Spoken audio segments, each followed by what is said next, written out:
For the past nearly 50 years, my next guest has played a huge variety of parts from greasy cads to funny charmers.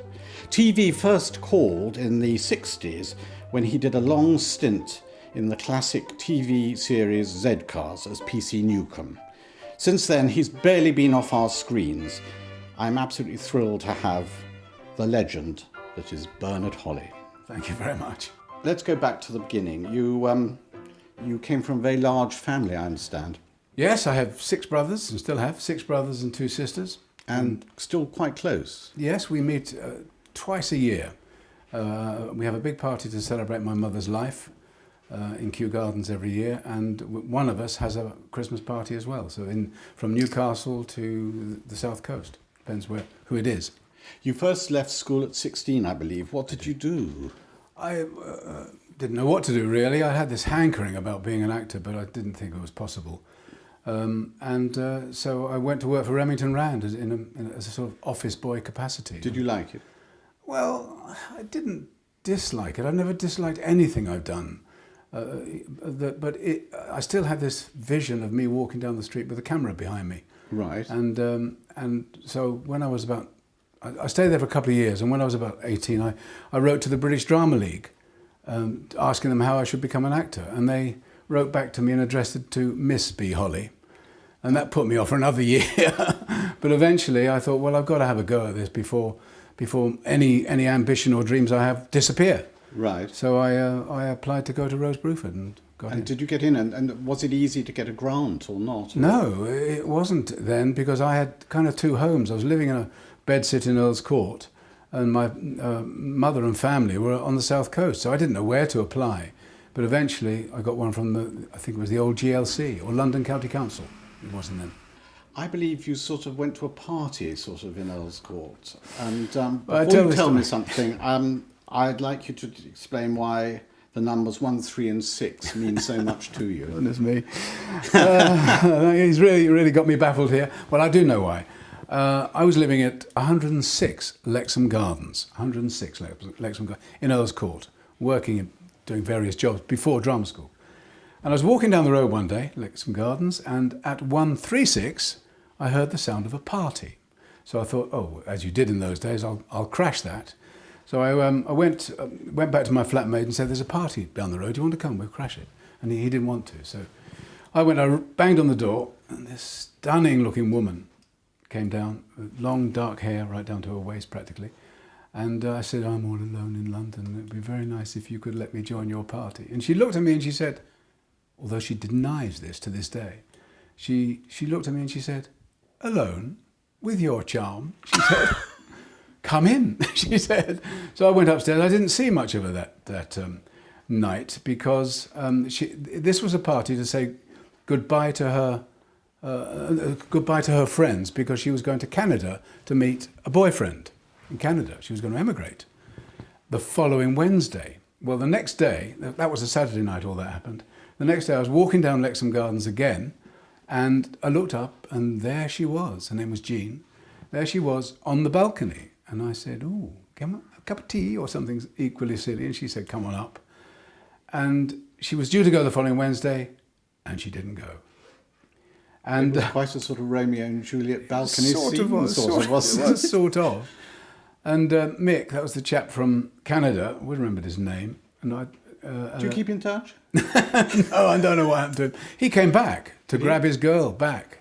But by that time she thought that I was all right. And we've been together happily ever since. But the number reoccurred again? The number reoccurred because we bought a house while I was in Z-Cars. We got married, and then after about 6 years of being together, or something like that. No, not 6 years, 4 years. I can't remember exactly.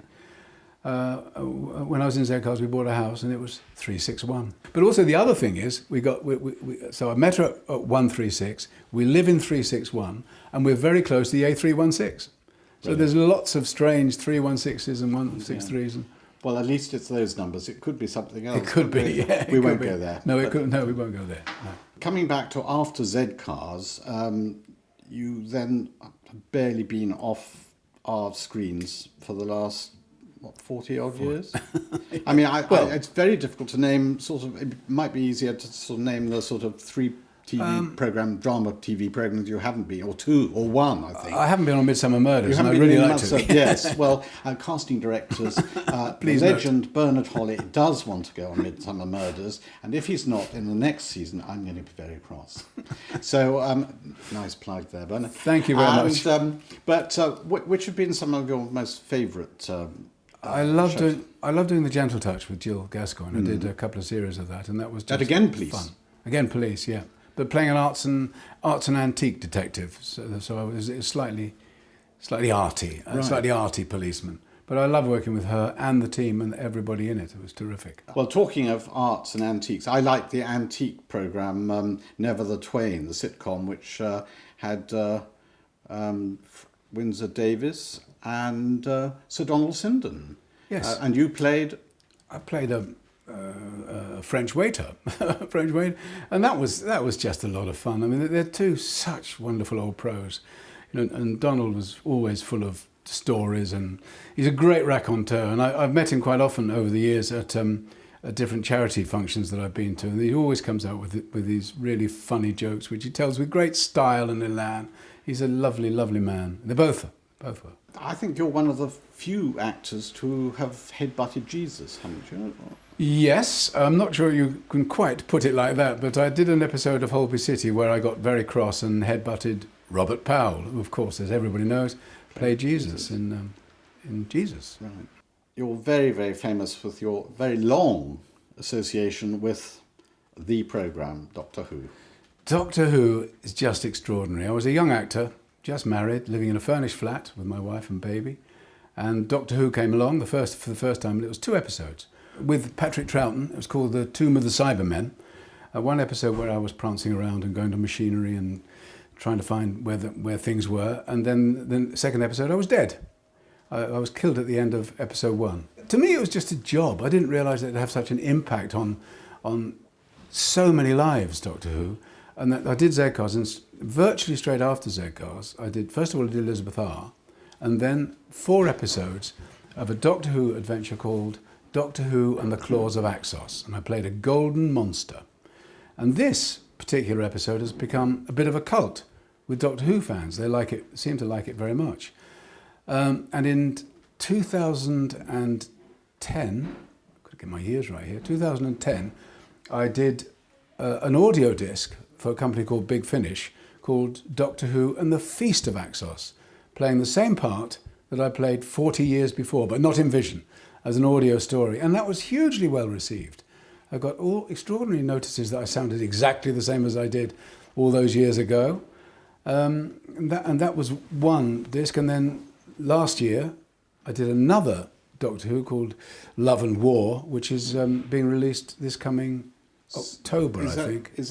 But are they likely to redigitise anything at all? There is. There's a possibility. There's a possibility I'm not allowed to talk about. I've heard on the grapevine that there is a possibility that something might happen. But can I please change the subject? Did you still go to the conventions? Because I do. There are people who can actually sort of recite it word for word. Absolutely. Have scenes. Yeah. It's terribly important. And the amount of joy that programme has given to so many people over the years is just incredible. And it's pretty incredible for actors. You somehow, when you do these jobs, you don't expect 40 years' time you'd still be getting little royalty checks and you meeting all the people that make up your audience. I've been to 1 convention and 2 signings this year, and I've got another one to come in November. Over the years, you must have worked with thousands of actors. Is there 1 or 2 that sort of have stood out and sort of made you laugh, or? I suppose the one that was the most interested and possibly the most talented, because he was extraordinarily talented, was Kenneth Williams. Now, he had this, people get the impression he just flares his nostrils, but his timing was just beautiful. He could say a line in a play with a pause that seemed to go on forever, and then say the line, and it would just bring the house down. The laughter used to be almost physically painful. And he could do that night after night after night. Perfect timing. He was amazing to go out with. He'd say, he'd suddenly say, if only I had somebody to go and have a meal with, I'd be a happy man. This was in the interval. And I'd say, I can come and have. He said, you can't, you're married. I said, of course I can. My wife doesn't mind if I go and have a meal occasionally. Of course not. So we'd go and he'd say, don't tell anybody. It had to be a big secret. And the next night he'd go to one of the other members of the cast and say, if only I had someone to go out with. And don't tell anybody. It was always he wanted to have. And you go to a restaurant, it's one of his favourite Italian restaurants in Soho, and he'd sit in the corner with his back to everybody. He hated people pointing at him and saying, do a funny voice, you know, all that, because they did all the time. And so he'd sit there and he'd regale you with the most wonderful stories about working with Orson Welles, a lot of which are in his diaries as well. Yes. Yeah. And which I feature slightly in the diaries. You do indeed, don't you? I do. Yeah. 6 times I think it's 6 times he mentions me, and quite favourable, really. You seem to like me. You were either in or out, weren't you? We were a bit with him, and also, but I'm a good listener. Yeah. And he's a good talker, so when the combination kind of worked, yeah. And he had liked the odd meal too. So yes, and he would never let us pay because we were the junior members of the company. He would always pay. Well, he was an extraordinary man. I think at this point I've got to declare an interest because I think somewhere in the mists of the 70s we met, didn't we? We did. Tell me about it.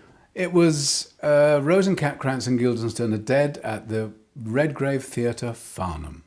And you played... I played a tragedian. Which is right. Sort of like... You were just a young blade at the time, weren't you? Yes, I think I was only 40. You were a lot younger than 40. No, I was very much the junior member of the cast, yes. And you played the lead with an actor called David McAllister. And you were never off stage, no. And you just spoke for sort of 2 hours. We did, and it's again, Tom Stoppard, absolutely brilliant play, lovely for actors to do. That man knows how to write for actors. It was just terrific. That is one of the highlight plays. That and the Norman Conquest, which I did at Leatherhead. In the was it 70s or 80s? I can't remember. Probably late 70s. I'm not sure.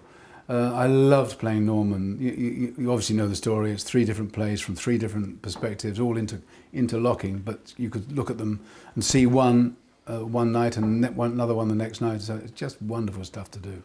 I loved it. Again, thinking about Kenneth Williams, there's no doubt that he taught me how to hold a pause and then get a laugh. You gave me some advice as a young actor, aged, I think, 17 or whatever I was. You said, if you want to get on in television, always wear the same suit or coat, because casting directors really, they're really more interested in what you wear because they might go and buy it themselves. So I, on Robert's Full English Breakfast Show, have always been wearing the same suit. I don't know whether it's worked yet, but tell me about that. Well, that was a direct pinch from dear old John Le Mesurier in Dad's Army. Well, if you think about that man and his career, brilliant actor that he was, but there's always an element of him, wasn't there? All the time. There's just John underneath. And he said that to Jimmy Beck. He said, the trouble with you, Jimmy, is you're too versatile. You should always play the same part. And if possible, wear the same suit, he said. That's the way he put it. Well, I'll stick with that, and it saves money too. But as I said right at the start, sort of numbers have very much been part of your life. And here on Robert's Full English Breakfast Show, we always like to give our guests a little something just to remember the event by. And so down here, I've got this taking you straight back to the 60s, which is the year you started acting, 1963. What is it? It's a little paperweight with all the dates of 63. Happy 1963. This is wonderful. Next year is the 50th anniversary of you being an actor. Right, yeah. And that is a celebration of 50 years. That's wonderful. Of you 50 being an years actor. of Bernard Holley. How about that? The legend. The Bernard Holley. Well, I have to explain. Have I got time to explain quickly about the legend? I do not think that one Twitter saying the legendary Bernard Holley makes me a legend. But it's nice to hear you say it. Well, you are. Ladies and gentlemen, I'm absolutely thrilled to have had Bernard Holley on Robert's Full English Breakfast Show. Bernard, thank you. It's been a pleasure. And thank you, Robert. It's been a pleasure for me too.